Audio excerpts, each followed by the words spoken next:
Joining us now for this special, Congressman, Arizona 5th District, Chairman of the Freedom Caucus, Andy Biggs, is with us. He has been fighting to get business opened in America, and he's with us now. Congressman Andy Biggs from Arizona, District 5, Republican. Great to have you with us, sir. Thanks, John. Good to be with you. Thanks for your advocacy as well. Congressman, a lot of us are frustrated. 30 million people unemployed, bankruptcies, child abuse, domestic violence, all the things that are going on that nobody wants to talk about, drug overdose, alcohol abuse. I could spend your whole segment talking about what is going on. Look, first we were told there were no beds and we were going to overrun the system. Okay, I get it, right? I get it. Nobody wants to be in that position. Then we were told there were no ventilators. Well, now we have ventilators. Then, remember, for 3 weeks it was flatten the curve. Well, we flattened the curve. Then it was, well, too many people are dying. Now the percentage of deaths are going down. Then it was testing. Now it's contact tracing. We don't have enough contact tracing apps. Congressman, when are we gonna put people back to work here? Well, we should have done it 2 weeks ago, actually. And they continue to move the goalposts. I'm glad you brought that up because that's one of the things that's driven me crazy is they continue to move the goalposts. Let's flatten the curve. Okay, it was, it's starting to flatten. Well, we need to do something else. And it'll be something else and something else and something else. And the reality is, if I can go to the big box grocery store, but I can't buy, clothing or computer because it's not essential, but I can buy the food in that same big box store, that shows how asinine things have become. Mm-hmm. And so we trust the people you talked about just now. I trust the American people, and I believe that they're going to get out, they're going to be responsible. Nobody wants to make anybody else sick. But you know what? We've got to get back to work because what we're making sick is all the social, you've identified them, many of the social pathologies that come when people are isolated, they're under economic stress, they're under emotional duress, and we have got to open it up, get this country back to normal as quickly as possible because you can't move into a depression willfully. This is the first time, I think, in the history of the country that we've said, okay, let's move into a kind of an economic depression, and that's what we've chosen to do. And now, Congressman, we can't get out. I mean, this is the thing that is infuriating me, and you say raising the goalposts. Look, everybody got overrunning the hospitals. I just had Seema Verma on. I get it, right? Nobody wants to go back to doctors in the Civil War, both sides on the battlefield, that had to choose who are they going to take to the hospital and who they're going to let die. Nobody wants to be in that position. That never happened. Then we had Andrew Cuomo, 50,000 ventilators. That never happened. We were going to run out of ventilators. That never happened. I mean, then it was like you say. When was the last time anybody who is not opening up business talked about flattening the curve, right? We heard about that for 4 weeks, flatten the curve, flatten the curve. I haven't heard about it in a month now because the curve is flattened. Then it was testing. Now we're getting the test. Now it's contact tracing. Tomorrow's going to be something else. What is the goal of the people like Michigan Governor Whitmer and the Democrats? Why don't they want us to get back to work, sir? Well, I think one thing that happens for them is they're very content with centralization of an economy and centralization of power, and that's what we've seen here. We've seen, we've seen this necessity for states to really open up and governors to take charge, but at the same time they're getting these mixed signals. That can't happen. And let's talk about the hospitals for just a second.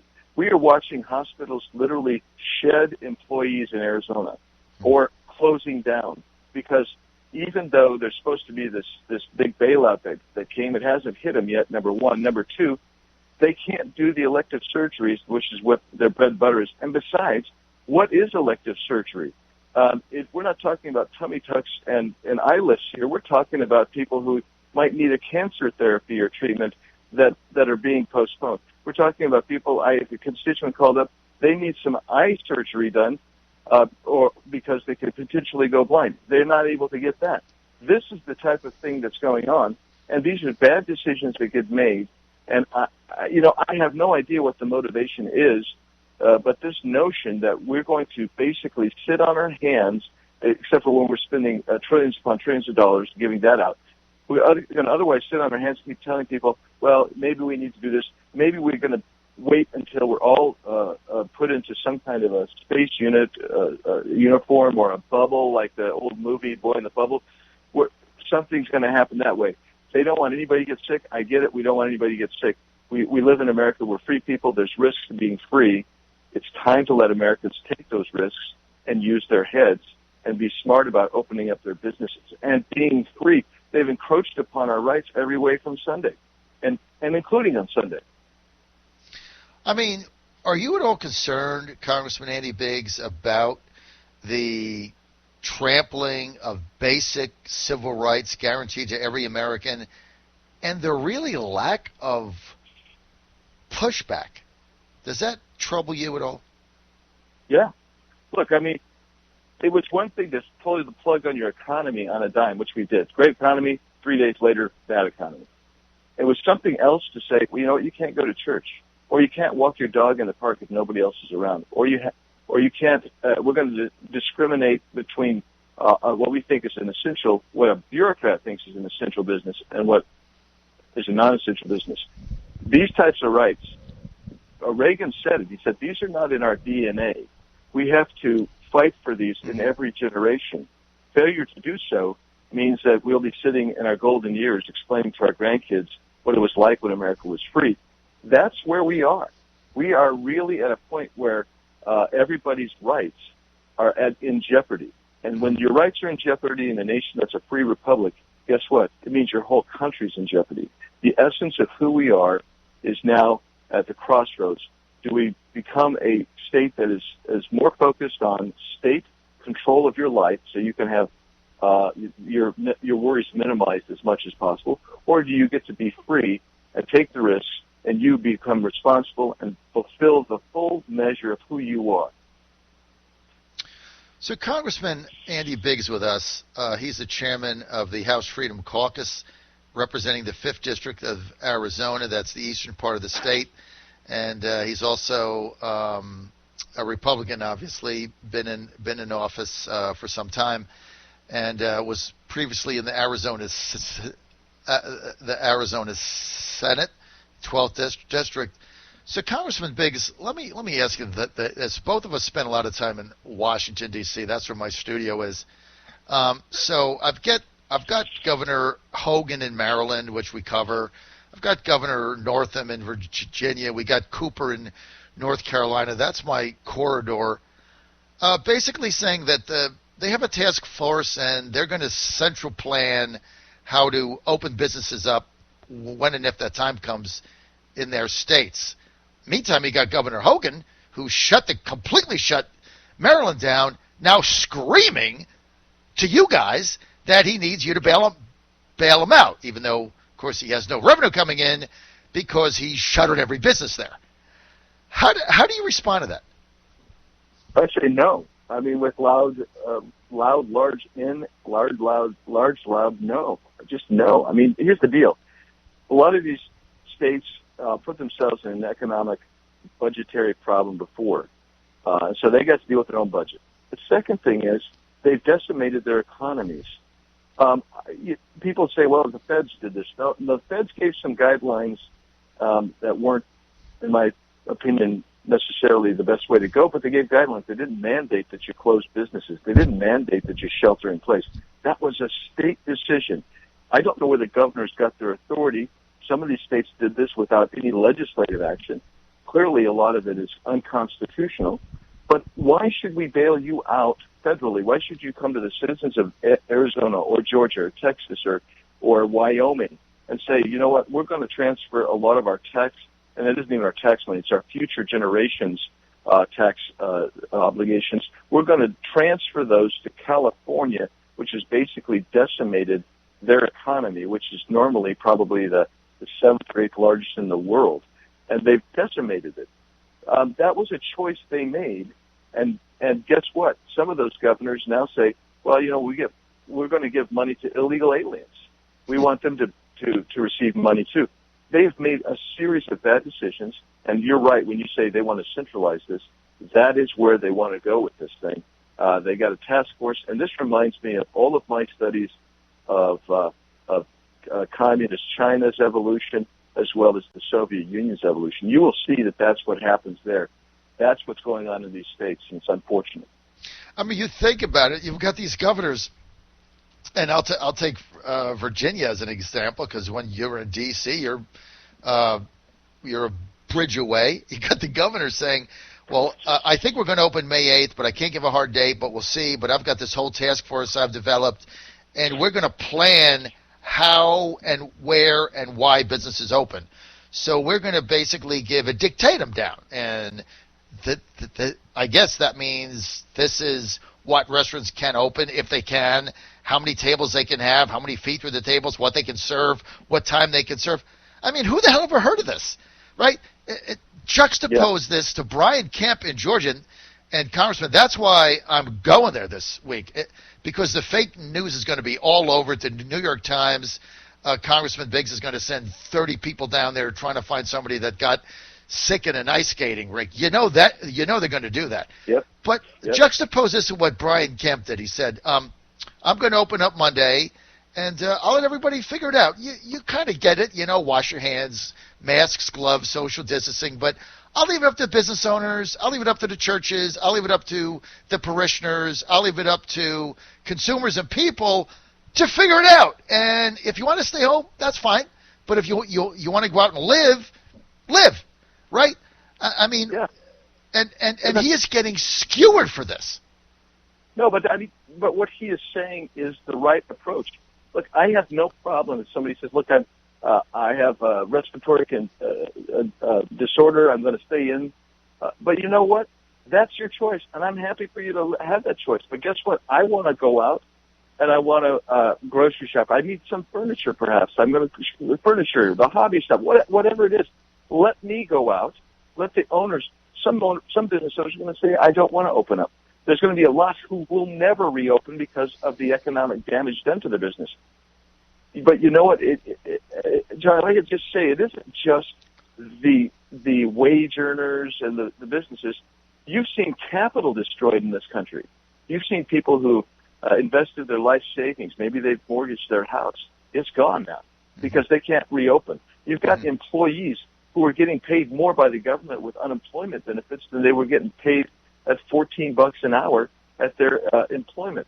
So they're going to stay home. You have got an economy that if you keep closed, it's such a complex economy because it was free before, but it's so complex that if you keep it unplugged much longer, it gets unraveled.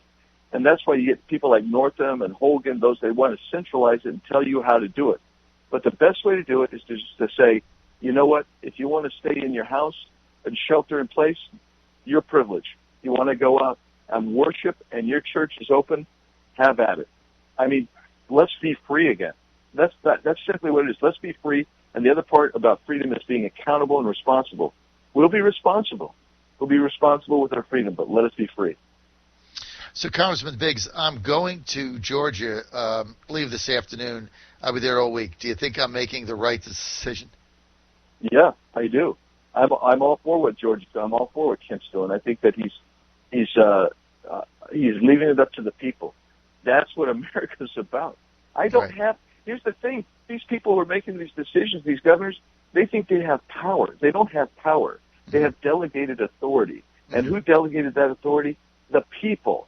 And so, if the people are going to make the decision to be free, then those who have authority must respect that. You're on the John Fredericks Radio Network Special Edition. We're live. We're with Congressman Andy Biggs. He's the chair of the House Freedom Caucus. He's from the 5th District of Arizona. That includes the majority of the East Valley, Mesa, Chandler, and that area. Congressman, let's get to Nancy Pelosi and the Democrats. Pelosi wants another $700 billion, bailout packages, some for the states, some for cities and counties. We just talked about that. But in the bill, she's also demanding new ways to do mail-in ballots, that she wants federal legislation changing the way we vote so that it can be mailed in rather than in-person voting. I guess no ID, whatever else they're going to. What on earth does that have to do with states not having enough money because their economy shut down? Well, it has absolutely nothing to do with that.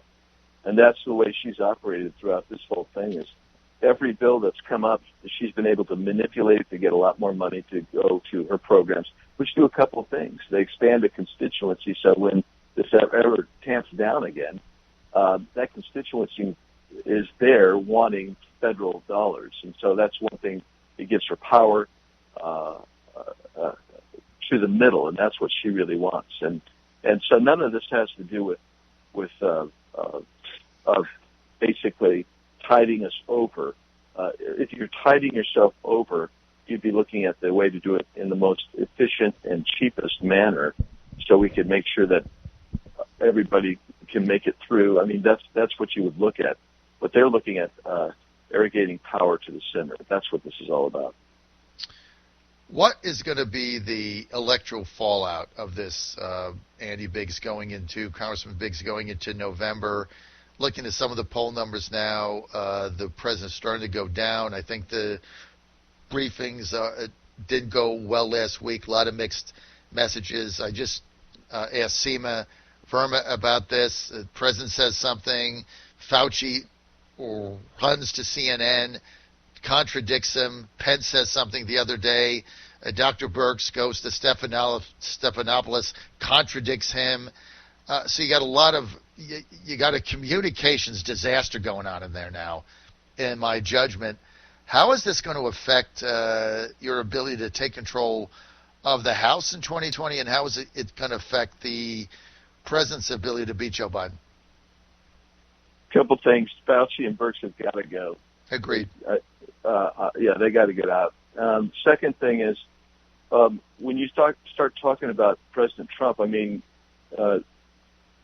if we're sitting at 35, 40 million people unemployed after Memorial Day, it's going to be tough. I mean that's depression level. I mean, our markets are closing, and you've got to get people up and running, and I hope we do.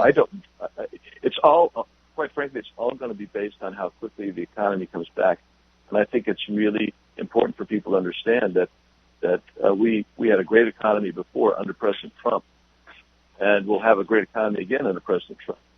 But right now, it's going to take some time to pull it back together. And I can tell you this: if it's Biden and the Democrats, you're not going to get a good economy for years, many years, and so it is, that messaging has to get out there. And the first step for me is to get rid of Fauci, get rid of Birx, and let's get some people in there who understand and are willing to take into account the full totality of this nation, the economy, the societal implications of Fauci's policies have been so detrimental. Because if we start doing that, you start seeing that, I think the president wins, and I think that we might be able to get the House back. But it'd be disastrous if we don't get the House back, and even worse if we lose the House and Senate. But, Congressman, it seems like you agree with me. Fauci and Birx have to go. I mean, that for me, Dr. Birx, Sunday was the final straw. I mean, I think it was a press conference on Friday. Vice President Pence ended it upbeat. You know, things are looking good. Curve has been flat. We got plenty of beds. You know, I think we could put this behind us by Memorial Day. I mean, people were it's like, okay, you know, we can do that, right? We can get to the summer. We can play baseball. Football's coming back. You know, things are going to come back. I mean, then one day later, not hours after that's over, she's on the talk shows on Sunday disputing everything he said. And it's like you cannot go on this way because, look, the liberals, obviously, the Democrats seized on that Times headline, the whole bit. Look, I'm just going to be blunt because I asked the same thing to Seema Verma. I mean, have you had this conversation with your good friend Mark Meadows? Have you told him that these conflicting messages are a disaster and that they're not taking into consideration any of the things that we talked about that comes with joblessness, despair, economic calamity? Well, yeah, of course we have. Mark is a great guy, and he's in there, but you've got a cadre who love Fauci and Birx, which is amazing to me. But I mean, Fauci has said publicly, hey, you know, I didn't take into account any of that stuff. I'm just doing my policy because because to him, every problem's a nail, and he's going to hit it with a hammer, instead of saying, well, we should probably have a broader reach here, broader scope, and these guys got to go. I mean, they've taken a jackhammer to the foundation of our economy, but not just our economy, but our constitutionally recognized rights that we believe are inherent from God. And they've basically taken hope. Every time there's hope, there's faith born. You see things that are going, and you develop this faith in God. You have a faith in your fellow man. Fauci and Birx crush it. They fill it with despair. Every time you have hope that things are going to work out, and the American people start feeling some hope, Fauci and Birx get up and crush it and fill it with fear. That's why those two people have got to go. And we've got to build our recovery on faith and hope. We do that, I believe that we can get back much sooner than right now my frame of mind is, because we have to get back sooner rather than later. Congressman Andy Biggs, I tell you what, I think we've got about 2 weeks, and I don't know what the president's going to do, but he continues to let these two people get up there and just contradict everything that we're trying to do. And look, to me, if you were to ask me what the antidote is for the Democrats or what the vaccine is, it's Joe Biden. I mean, if Joe Biden wins, the Democrats the next day are going to have an all clear, everything's fine, right? I mean, because that's their goal now. Beat Trump. And what's frustrating to a lot of us is the president is just letting this happen to him. It's tough to fathom, sir. Well, I will say this. This is the darndest thing that I could imagine. I mean, 6 weeks ago, best economy in my lifetime, the best in 100 years in this country, for sure. All of a sudden, we hit a wall. And he's told by Fauci and Birx and by these modelers at IMAG that, you're going to give millions upon millions of people are going to die in the United States unless you basically shut this thing down. So they engage in this. And these folks have been wrong at every model that they have done. Every model. And in Arizona, we've got vacancies in hospitals all over. We've used a third, not even a third, about a quarter of our ventilators are in use. The rest are available. But we won't bring back the elective surgeries. We're going to let hospitals close instead. And this is a result of the technocrats, which are what Fauci and Birx are. They're bureaucrats with a technical expertise that are trying to voice their policies on the country. And I think the president has had to deal with that because he's been hammered by the media relentlessly, and this hysteria and fear that was put in place by the left-wing media required a response from President Trump. And I think in his heart, because I know I've talked to him, is he wants to get this thing opened up as soon as possible. But it's as you say, every time he speaks, you get technocrats and the left basically come out and say, oh, no, if you open up, if you do anything, if you grant freedom to Americans, they're not responsible. I actually heard a TV commentator on a conservative, ostensibly conservative broadcast last week say, oh, look at these protesters. They're not socially distancing. They're not wearing, not all of them have masks on. They're showing that they don't deserve to be out in public yet. Well, who would say that? Well, how about Stalin or Mao or Marx? That's who would say you have to give up your freedoms in order to be free. And that's really, I don't think this individual meant to say that, but that's what came out and that's what it came across. And I think President Trump's dealing with all of that. And so I know that he's working hard to try to get this thing back open, but you know where I lay it? I lay it almost probably a good 75% on the governors who refuse to grant their people freedom, because that's where it should begin and that's where it should end. And I think Bill Barr saying that they're going to go after these people who violate constitutional rights, I think that's important. Well, as long as you have governors of swing states that can keep their economies shuttered, like Whitmer in Michigan, Wolf in Pennsylvania, the guy Evers in Wisconsin, as long as they can keep their economy shuttered and people out of work, the better chance they have of carrying that state for Joe Biden and them getting in the administration. I mean, come on, come on, Congressman. It's as plain as the nose on our faces what they're doing, but nobody will call them out except for Andy Biggs, and I appreciate that. Congressman, we're out of time. I loved having you on. You have to come back. I'm going to be in Georgia this week. Congressman Andy Biggs, 5th District, Arizona, Chairman, House Freedom Caucus. Congressman, thank you for being with us. Thanks, John. It's good to be with you. Keep fighting the fight.